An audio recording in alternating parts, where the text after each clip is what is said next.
तो देखो भाई लोग, हम लोग सदियों से पारस पत्थर को ढूंढ रहे थे, क्योंकि हमें लगता था कि पारस पत्थर हमें अमर बना देगा, और जिसकी खोज ने हमें एक पूरा सब्जेक्ट ही दे दिया, केमिस्ट्री।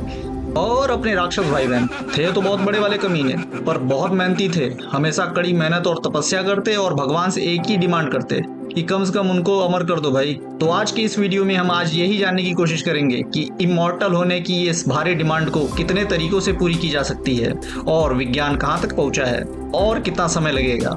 तो वीडियो के एंड तक बने रहो। तो हमारा जो इमोर्टल होने का सपना है वो मेनली 4 तरीकों से पूरी हो सकती है। पहला माइंड अपलोडिंग, दूसरा क्रायोनिक्स, तीसरा जीन एडिटिंग, और चौथा नैनो टेक्नोलॉजी। वैसे मेरे को पर्सनली जीन एडिटिंग और नैनो टेक्नोलॉजी बहुत ज़्यादा प्रॉमिसिंग लगे हैं। मुझे लगता है इन दोनों की वजह से हम लोग जल्दी ही इमॉर्टैलिटी को हासिल कर लेंगे। तो चलिए हम लोग बिना देरी करते हुए पहले वाले तरीके पे नज़र डालते हैं। फर्स्ट, माइंड अपलोडिंग, ब्रेन को डिजिटल बनाना। तो ब्रेन को डिजिटल बनाना है और ये बहुत आसान है। बस हमारे यादों और सपनों या थॉट्स को कॉपी करो और किसी कंप्यूटर या रोबोट्स में पेस्ट कर दो। लो जी, हो गया काम। अगर इतना ही आसान होता तो अब तक ये कब का ही हो चुका होता, है ना। तो फिर चलो समय में थोड़ा सा पीछे चलते हैं। समय है 1986।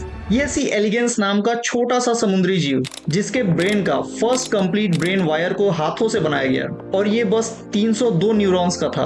उसके बाद तो बहुत सारे छोटे जीवों के ब्रेन वायर्स डायग्राम बनाए गए। फ्रूट फ्लाई मक्खी का ब्रेन कनेक्टम बनाया गया, और अभी तक का सबसे कंप्लीटेड और कॉम्प्लिकेटेड ब्रेन वायर डायग्राम बनाया गया है, जिसमें करीब 1,40,000 न्यूरॉन्स और 50 मिलियन सिनेप्सिस थे। और ये अब तक का सबसे बड़ा और पूरा ब्रेन मैप था। और साइंटिस्ट लोगों का तो इतने में ही पसीना निकल गया। फिर तो इंसानों के पास 860 करोड़ के आसपास में न्यूरॉन्स हैं और ट्रिलियंस में सिनेप्सिस हैं। अभी तक हम लोग सिर्फ ब्रेन मैप की बात कर रहे हैं भाई। कॉन्शियसनेस क्या है, कैसे ट्रांसफर करना है, ये तो हम लोग जानते भी नहीं है। खैर, बहुत सारी कंपनियां इस चीज को डेवलप करने में लगी हुई हैं, जैसे कि blue brain project, human brain project. देखो क्या रिजल्ट निकल के आती है।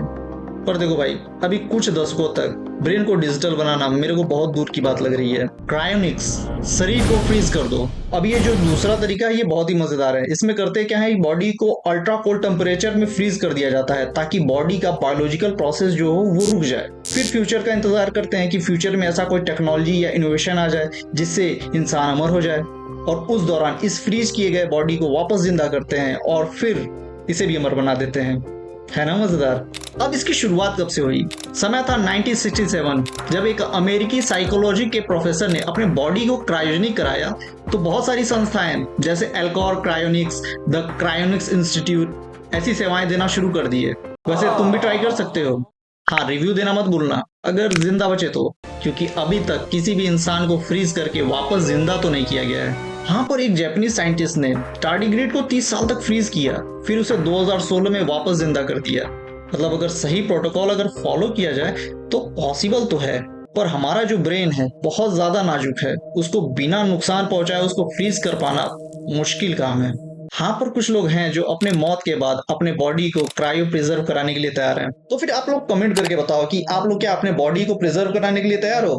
तो कमेंट करके बताओ, और जेब में खर्चा रख के बात करना गरीबों। नेक्स्ट क्या है भाई? Gene editing.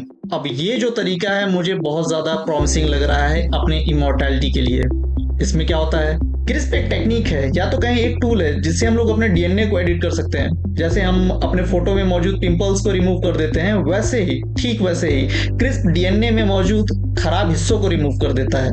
आजकल इसका इस्तेमाल थैलेसीमिया और कैंसर जैसे बीमारियों को क्योर करने में किया जा रहा है। पर रिसर्चर के दिमाग में क्या चल रहा है, क्यों ना क्रिस्प का इस्तेमाल करके हम लोग बुढ़ापे वाले जीन को ही रिमूव कर दें, ताकि हम लोग कभी बुढ़े ही ना हो।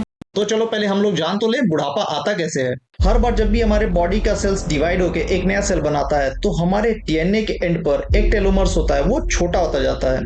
और ये जब बहुत ज्यादा छोटा हो जाता है तो वो बोलता है कि भाई अब देख, मैं सेल को और ज्यादा डिवाइड नहीं कर पाऊंगा, मैं बहुत थक गया हूँ। फिर क्या, यहीं से हमारे बुढ़ापे की शुरुआत होती है। अब साइंटिस्ट लोग क्या चाहते हैं कि ये क्रिस्प का इस्तेमाल करके डीएनए में ऐसे कुछ बदलाव किए जाए जिससे ये टेलोमर्स एंजाइम फिर से ऑन हो जाए, और इसके ऑन होते ही फिर से नए सेल्स बनना शुरू हो जाएंगे, जिससे आदमी बुढ़ापे से फिर से जवानी की ओर लौटना शुरू कर देगा। और अभी हाल ही में 2024 में एक चूहे को 4 खास जीन यामानाका फैक्टर दिया गया, तो चूहे की जो बची हुई जिंदगी थी वो दोगुनी हो गई। मतलब जैसे कि अगर वो 1 साल जीने वाला था तो आगे चल के उसने 2 साल जिया। अब ये यामानाका फैक्टर क्या है? 2006 में जापानीज साइंटिस्ट यामानाका ने एक 4 खास जीन ऐसे खोजे जो आपके स्क्रीन पे है, इनको अगर किसी बूढ़े सेल को दे दिया जाए तो वो फिर से जवान होना शुरू हो जाता है, और इसके लिए 2012 में यामानाका को नोबेल भी मिला। अगला है नैनो टेक्नोलॉजी। हमारे बॉडी में व्हाइट ब्लड सेल्स होते हैं जो हमारे बॉडी में मौजूद बैक्टीरिया और वायरसेस से हर समय लड़ते रहते हैं और हमें बीमारियों से प्रोटेक्ट करते रहते हैं। पर इस व्हाइट ब्लड सेल्स के कुछ लिमिटेशंस हैं, इस वजह से हमें अपने बॉडी को एक कदम आगे ले जाना होगा। एआई नैनोबॉट्स बनाते हैं जो हमारे बॉडी के सेल्स या उससे भी साइज में छोटा होगा, जो हमारे ही बॉडी के एनर्जी से चलेगा, और जब ये हमारे बॉडी में इंजेक्ट होंगे तो बॉडी में मौजूद हर बीमारी, हर पर्टिकुलर कैंसर सेल, बॉडी में मौजूद हर एक सेल को रिपेयर करेंगे। इवन डीएनए में मौजूद हर खराब जीन को भी रिपेयर करेगा। और जो डीएनए के एंड पे टेलोमर्स होता है जो उम्र के साथ छोटा होता जाता है, जिसकी वजह से नए सेल्स नहीं बन पाते हैं, उस टेलोमर्स को भी ये रिपेयर कर देगा, जिसकी वजह से नए सेल्स बनते रहेंगे और हम हमेशा जवान बने रहेंगे। फिर क्या, जितना दारू पीना हो पी लेना, क्योंकि लीवर के हर एक सेल को, बॉडी के हर एक सेल को नए सिरे से बनाया जा सकेगा। अब ये बहुत ज्यादा दूर की बात नहीं कर रहे हैं कि 100 साल, 200 साल या हजारों साल लगने वाले हैं।